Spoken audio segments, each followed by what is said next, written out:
आ गया power star Pawan Singh के चुनावी गाने का पोस्टर, मांगे आशीष पवनवा, विरोधी को बड़ा झटका देने के लिए। तो क्या है खबर इस वीडियो में हम जानने वाले हैं। तो बेशक अगर आप पावर स्टार पवन सिंह के सच्चे फैन हो तो चैनल को सब्सक्राइब करके छोटा सा कमेंट जरूर करना और वीडियो आप पूरा जरूर देखिए। विरोधियों को झटका देने के लिए पावर स्टार पवन सिंह चुनावी मुद्दे को लेकर एक गाना रिलीज किए हैं, जिस गाने का नाम मैंने आपको पहले बता दिया, पोस्टर में आप देख चुके हैं। अब काफी लोग ये कह रहे हैं कि गाना कब तक रिलीज होगा। रिलीज का डेट अभी तक नहीं दिया गया। इस गाने को पावर स्टार पवन सिंह और शिवानी सिंह ने इस गाने को गाया है। गाना रिलीज होते ही कारा काट के हर घर में ये गाना बजना स्टार्ट हो जाएगा।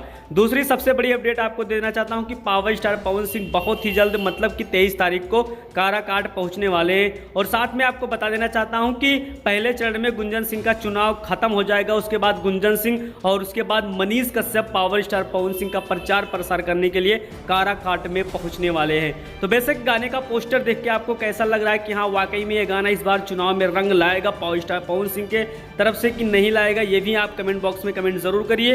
और तीसरी अपडेट आपको बता देना चाहता हूं कि जब तक चुनाव रहेगा तब तक पावर स्टार पवन सिंह का गाना आएगा, क्योंकि 11 गाने का शूट कंप्लीट कर लिया गया है। तो बेशक इस पे आपका क्या राय चल रहा है, जो भी राय होगा कमेंट बॉक्स में कमेंट जरूर करिए। और मिलते हैं आपको अगले अपडेट के साथ, तब तक के लिए हमारे चैनल पे आप बने रहिए।